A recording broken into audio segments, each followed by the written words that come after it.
आज हम पढ़ेंगे क्लास 9th एनसीईआरटी हिस्ट्री का first chapter the French revolution का पार्ट 3। इससे पहले हम इस पे 2 वीडियोस बना चुके हैं जिसमें हमने देखा था कि जब लुईस 16 फ्रांस का राजा बना था तब जो उसका ट्रेजर था वो एम्प्टी था, उसकी और इकोनॉमिक कंडीशन भी बहुत ख़राब थी। उसकी वजह से उन्होंने टैक्सेस बढ़ाने का प्रपोजल प्लानिंग किया और उस प्रपोजल को पास करने के लिए उन्होंने स्टेट जनरल की मीटिंग भी ऑर्गेनाइज की, लेकिन वो मीटिंग को वॉकआउट कर दिया थर्ड स्टेट के लोगों ने, क्योंकि उनका जो प्रपोजल था 1 मेंबर 1 वोट का प्रपोजल वो किंग ने रिजेक्ट कर दिया था। उसके बाद जो थर्ड स्टेट के लोग थे वो टेनिस कोर्ट में इकट्ठा होकर उन्होंने कॉन्स्टिट्यूशन बनाया और कॉन्स्टिट्यूशन बनाकर उन्होंने जो पावर था वो एक के हाथ में नहीं होकर अब जुडिशरी, एग्जीक्यूटिव और लेजिस्लेचर 3 तरह के इंस्टीट्यूशंस में उस पावर को डिवाइड कर दिया। तो इस तरीके से जो फ्रांस था वो एक कॉन्स्टिट्यूशनल मोनार्क बन गया। अब हम देखते हैं next part, France abolishes monarchy and becomes a republic, यानी फ्रांस ने किस तरीके से मोनार्की को ख़त्म करके एक रिपब्लिक, एक गणतंत्र बन गया। तो जितने भी इवेंट्स हमने ऊपर पढ़ी उसकी वजह से जो जितने भी आगे के साल थे वो काफ़ी टेंशन भरे थे, तनाव भरे थे। जबकि लुईस 16 ने कॉन्स्टिट्यूशन को साइन तो कर दिया था, लेकिन उसकी जो सीक्रेट नेगोशिएशंस चल रही थी वो चल रही थी किंग ऑफ प्रूशिया के साथ। किंग ऑफ प्रूशिया के साथ उसका सीक्रेट एग्रीमेंट या मीटिंग्स वगैरह बातचीत चल रही थी। जो दूसरे रूलर्स भी थे आसपास के नेबरिंग कंट्रीज़ के, वो भी वरीड थे, वो भी टेंशन में थे। क्योंकि जो भी फ्रांस में डेवलपमेंट हो रहे थे उस वजह से, तो उन्होंने भी प्लानिंग की कि वो अपनी ट्रुप्स को भेजेंगे। जो भी इवेंट्स वहाँ पे हो रही हैं 1789 समर से जितने भी इवेंट्स फ्रांस में हो रही थी उसको रोकने के लिए उन्होंने भी अपने ट्रुप्स को वहाँ भेजने की प्लानिंग की। क्योंकि जो आसपास के जो रूलर्स थे वो भी सोचते थे कि कहीं ऐसा हमारे राज्य में नहीं हो जाए, तो ये सब आपस में एक दूसरे से सिंपैथी रखते थे, हेल्प करते थे राजा लोग। तो लेकिन वो ये प्लानिंग कर पाते उससे पहले ही जो नेशनल असेंबली थी उसने अप्रैल 1792 में प्रूशिया और ऑस्ट्रिया के खिलाफ एक युद्ध की घोषणा कर दी, एक वॉर डिक्लेयर कर दिया। अब ऑस्ट्रिया भी शामिल है प्रूशिया के साथ, क्योंकि ऑस्ट्रिया की प्रिंसेस ही थी मेरी एंटोनेट जिसके साथ शादी हुई थी लुईस 16 की। तो प्रूसिया और ऑस्ट्रिया के खिलाफ यहाँ पे नेशनल असेंबली ने एक वॉर डिक्लेयर कर दिया और थाउजेंड्स ऑफ वॉलंटियर्स, बहुत सारे वॉलंटियर्स गैदर्ड होकर आर्मी ज्वाइन करने गए। अलग अलग प्रोविंसेस के जो वॉलंटियर्स आए थे वो सब आर्मी ज्वाइन कर रहे थे और वो इस वॉर को देखते थे कि जो ये वॉर है वो है लोगों के और किंग और एरिस्टोक्रेसीज के बीच में, यानी people against kings and aristocracies all over Europe. Europe में जितने भी किंग्स हैं या एरिस्टोक्रेसीज है उसके खिलाफ लोगों का युद्ध था ये। बहुत सारे पैट्रियोटिक सॉन्ग्स चल रहे थे। उस पैट्रियोटिक सॉन्ग्स में एक जो था इम्पोर्टेंट था वो था वर्सिलीज। इस पे क्वेश्चन बनता है। मार्सिलीज जो सॉन्ग था उसको बनाया था रॉकेट डी लेजिल ने। मार्सिलीज सॉन्ग किसने बनाया, इस पे क्वेश्चन बन सकता है। It was sung for the first time by volunteer from Marseilles as they marched into Paris. Actually Marseilles एक जगह का नाम है, तो ये मार्सिलीज से ये वॉलंटियर्स पेरिस गए थे, पेरिस जा रहे थे, तब पहली बार इन्होंने वो सॉन्ग को गाया था, इसके लिए इसका नाम ही मार्सिलीज पड़ गया। तो मार्सिलीज अभी नेशनल एंथम है फ्रांस का, यानी फ्रांस का नेशनल एंथम इस टाइम पे मार्सिलीज ही है। रिवोल्यूशनरी जितने भी वॉर्स हुए, यानी कि जो भी ये विद्रोह हुए, वॉर्स हुए, उसकी वजह से लॉस भी बहुत हुआ, इकोनॉमिक डिफ़िकल्टीज भी बहुत आई। बहुत सारे लोगों ने इस इकोनॉमिक डिफ़िकल्टीज़ को झेला, लॉस को झेला। जिसमें से एक एग्जांपल ये है कि जब मेन चले जाते थे फाइटिंग पे, यानी कि सारे जो रिवोल्ट हुए उसमें मेन चले जाते थे फाइटिंग करने के लिए, तो बची वुमेन घर में, यानी वुमेन बचती थी वो क्या सारी जिम्मेदारी घर की अर्निंग्स करना, लिविंग के लिए जो भी अर्निंग्स करना, काम करना and looking after their families के लुक आफ्टर करना, वो सब जिम्मेदारी वुमेन पे आ गई थी। फिर भी जो बहुत ज़्यादा पॉपुलेशन थी, लार्ज सेक्शन ऑफ पॉपुलेशन था, वो ये चाहता था कि रिवोल्यूशन तो आगे बढ़ना चाहिए, यानी रिवोल्यूशन को रोकना नहीं है, आगे बढ़ाना चाहिए। एज द कॉन्स्टिट्यूशन ऑफ 1791, जो 1791 में कॉन्स्टिट्यूशन बना था उसमें जो पॉलिटिकल राइट्स मिले वो सिर्फ रिचर सेक्शंस ऑफ सोसाइटी को मिले। जो अमीर लोग थे उन्हीं के सेक्शन को पॉलिटिकल राइट्स मिले, जो गरीब लोग थे उनको उससे वंचित रखा गया। तो political clubs become an important rallying point for people who wish to discuss government policies. अब ऐसे पॉलिटिकल क्लब बनने लग गए जहाँ पे डिस्कशंस होते थे गवर्नमेंट की पॉलिसीज़ का और plan their own form of action, और फिर वो प्लानिंग करते थे कि अब हमें क्या एक्शन लेना है। तो इस टाइम पे पॉलिटिकल क्लब्स बहुत फेमस हो गए थे और वो पॉलिटिकल क्लब एक जगह थी जहाँ पे लोग मिलते थे, गवर्नमेंट पॉलिसीज़ को डिस्कस करते थे और अपने एक्शन को डिसाइड करते थे कि आगे क्या करना है। तो इसमें से सबसे सक्सेसफुल या प्रोमिनेंट जो क्लब था वो था जैकोबिन क्लब। और जैकोबिन क्लब पे बहुत बार क्वेश्चन पूछे जाते हैं एग्जाम्स में कि जैकोबिन क्लब का जो मेन था वो क्या था या क्या क्या पॉइंट्स थे। तो जैकोबिन क्लब जो था उसका नाम former convent of Saint Jacob in Paris, यानी पेरिस में सेंट जैकोब की जो एक बिल्डिंग थी उसके नाम पे ये जैकोबिन पड़ा है, सेंट जैकोब के नाम पे। वुमेन ने भी एक्टिव पार्टिसिपेशन किया इस टाइम पे, उनकी खुद की क्लब्स वगैरह भी बनाई, लेकिन वुमेन को हम नेक्स्ट सेक्शन में पूरा डिटेल में पढ़ेंगे, उनकी क्या एक्टिविटीज़ थी, क्या डिमांड्स थी। अभी हम देखते हैं जैकोबिन क्लब। जैकोबिन क्लब के बारे में अक्सर क्वेश्चन पूछा जाता है। तो जैकोबिन क्लब जो थी वो mainly less prosperous section of society के लोग थे, यानी कि जो इतने अमीर नहीं थे, लेस प्रोस्पेरस थे। उसमें इंक्लूडेड कौन कौन थे? स्मॉल शॉपकीपर्स थे, आर्टिसंस थे, shoe makers, pastry cooks, watch makers, printers as well as servant and daily wage workers. ये सारे लोग जो थे वही मिलके जैकोबिन क्लब के मेंबर्स थे। और उनका जो लीडर था वो था मैक्सिमिलियन रॉबेस्पियर। तो इसके बारे में भी हम पढ़ेंगे आगे। और मैक्सिमिलियन रॉबेस्पियर इसका लीडर था जैकोबिन क्लब का। जैकोबिन क्लब की जो एक तरीके से उन्होंने डिसाइड किया कि लॉन्ग स्ट्रिप ट्राउज़र पहनेंगे सिमिलर टू दोज वोन बाय डॉक वर्कर्स, जैसे डॉक वर्कर्स पहनते हैं या जो शिप पे जो काम करते हैं उस टाइप के।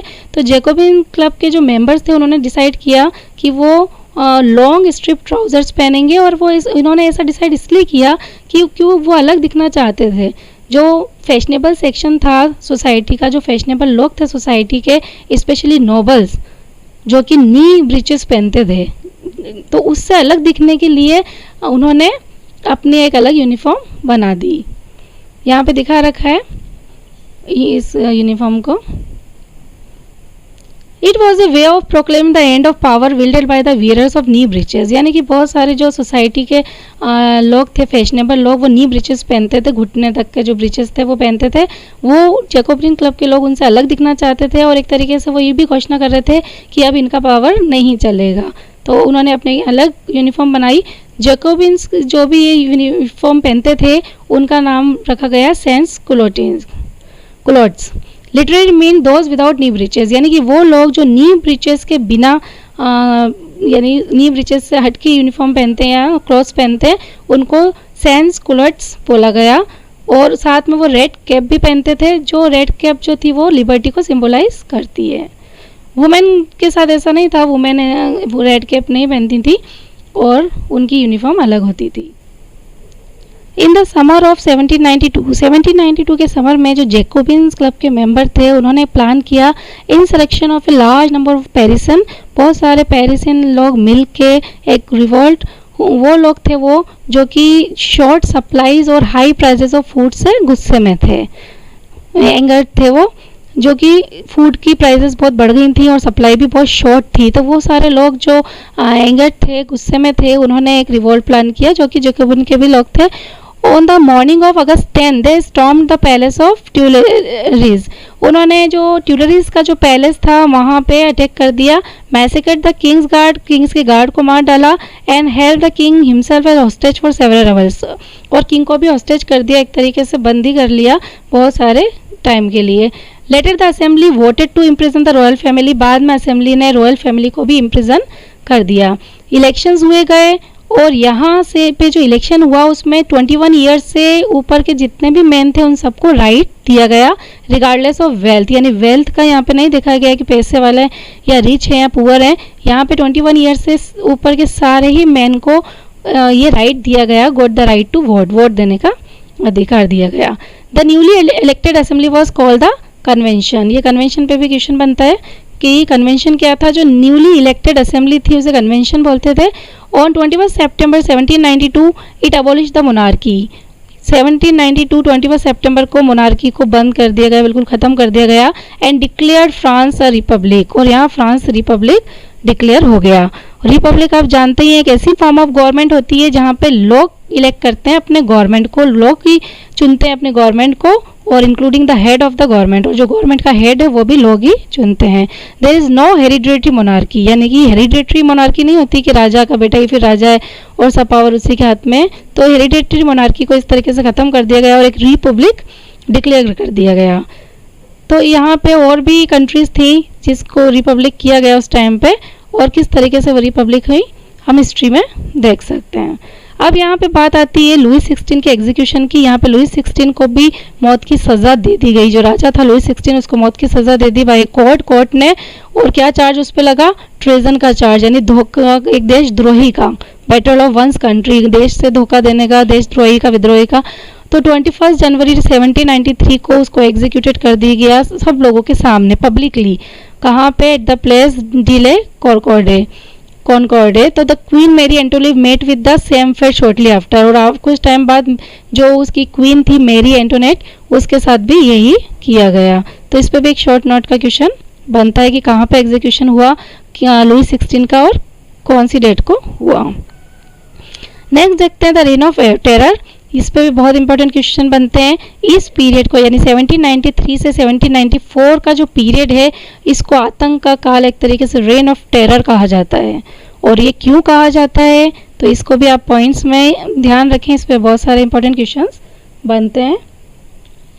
रॉबेस्पियर, जो जैकोबिन क्लब का जो लीडर था रॉबेस्पियर, उसकी जो पॉलिसी थी वो एक्चुअली बहुत ही सीवियर कंट्रोल एंड पनिशमेंट वाली पॉलिसी थी। बहुत ज़्यादा स्ट्रिक्ट कंट्रोल और पनिशमेंट की पॉलिसी फॉलो करता था वो। ऑल दोज हुम ही सॉ बीइंग एनिमीज, जिसको भी वो एनिमीज देखता था कि भाई रिपब्लिक का कोई एनिमीज है, चाहे वो नोबल्स हो, क्लर्जी हो, या कोई भी दूसरी पॉलिटिकल पार्टीज का मेंबर हो, या उसकी खुद की पार्टी का ही मेंबर क्यों नहीं हो जो कि उसके मेथड से एग्री नहीं करता हो, वो सब उसके एनिमीज माने जाते थे। और वो उसको अरेस्ट करता था, इम्प्रिजन करता था, जेल में डालता था and tried bye revolutionary tribunal. फिर उस पर कोर्ट में केस भी चलता था, रिवोल्यूशनरी ट्रिब्यूनल कोर्ट। अगर कोर्ट उसको गिल्टी मान लेता था कि हाँ ये गिल्टी है तो वो गुलोटाइन कर देता था। यानी गुलोटाइन क्या होता है? गुलोटाइन एक ऐसी डिवाइस उसने यूज़ कर रखी थी जिसमें कि 2 बॉल्स होते थे और एक ब्लेड होता था। उससे उस पर्सन का सर कलम कर दिया जाता था। पर्सन इज बेहेडेड, मतलब उसका सिर काट दिया जाता था। It was named after doctor Guillotin. Guillotin नाम कहाँ से आया? डॉक्टर गुलोटिन, जिन्होंने इसकी खोज की, इन्वेंशन किया इस डिवाइस का। यानी जिस डॉक्टर गुलोटिन ने इसका इन्वेंशन किया उसी के नाम पे इस डिवाइस का नाम भी गुलोटिन कर दिया। और उसी डिवाइस को यूज़ करके रॉबेस्पियर पनिशमेंट देता था, बहुत ही सीवियर और बहुत ही स्ट्रिक्ट पनिशमेंट देता था। तो ये सब आपको पॉइंट्स याद रखना है। तो इसी की वजह से ये रेन ऑफ टेरर कहा जाता है। आगे और देखते हैं उसने क्या किया। फिर रॉबेस्पियर गवर्नमेंट ने बहुत सारे लॉज भी बनाए, कानून भी बनाए, और उसने एक मैक्सिमम सीलिंग ऑन वेजेस और प्राइजेस, यानी कि जो वेजेस और प्राइजेस थी कोई भी सामान की, उसने फिक्स कर दी थी। एक अपर लिमिट फिक्स कर दी थी कि भाई इससे ज़्यादा मैं कोई नहीं बेच सकता। मीट एंड ब्रेड को भी रेशन कर दिया, मतलब उसकी सप्लाई लिमिट कर दी, और अकॉर्डिंग टू रूल्स ही सप्लाई होती थी। Peasants were forced to transport their grain to the cities. जो फार्मर्स थे उनको फोर्स किया गया कि वो जो अपना ग्रेन है, उनकी जो क्रॉप्स है, उसका ट्रांसपोर्ट करें सिटीज़ में, और जो गवर्नमेंट ने प्राइस फिक्स की है वो उसी पे बेचेंगे। यानी गवर्नमेंट ने जो फिक्स प्राइस की उसके अलावा वो अपने मर्जी से प्राइस नहीं लगा सकते। और क्या किया रॉबेस्पियर ने? मोर एक्सपेंसिव वाइट फ्लोर वर फॉरबिडन। वाइट फ्लोर जो कि महंगा था, एक्सपेंसिव था, उसको उस पर रोक लगा दी गई, और सारे सिटीजन्स को फोर्स किया गया इक्वलिटी ब्रेड यूज़ करने का। पेन डेलाइट, a loaf made of whole wheat. पूरे व्हीट से बना हुआ जो लोफ होता है वो। इक्वलिटी और भी जगह रखी गई, लैंग्वेज में भी, स्पीच में भी इक्वलिटी रखी गई। जैसे पहले ट्रेडिशनल लैंग्वेज में बोला जाता था मॉन्सियर, सर को मॉन्सियर बोला जाता था, और मैडम बोला जाता था मैडम। फ्रांस में फ्रेंच मैन और वुमेन को, लेकिन उसके बाद सिटीजन एंड सिटीजन है, सिटीजन्स के लिए ये वर्ड यूज़ होने लग गया। यानी लैंग्वेज में भी इक्वलिटी और खाने में भी इक्वलिटी लगाई। चर्चेज वर शट डाउन, चर्चेज भी बंद कर दिए गए, और उनकी जो बिल्डिंग्स थी, चर्च की जो बिल्डिंग थी वो बैरक्स और ऑफिस में कन्वर्ट कर दी गई। तो ये सारे चेंजेस जो थे वो आपको पॉइंट बाय पॉइंट याद रखने हैं जब ये क्वेश्चन के आंसर में। रॉबेस्पियर ने अपनी पॉलिसीज जो थी उसको इतना स्ट्रिक्टली फॉलो किया कि इवन जो उसके खुद के सपोर्टर थे, यानी उसके खुद के मेंबर थे, सपोर्टर थे, उन्होंने भी मॉडरेशन की डिमांड कर दी, यानी इतनी ज़्यादा स्ट्रिक्ट पॉलिसी में चेंजेस या उसको थोड़ा मॉडरेट करने की डिमांड करी उन्होंने।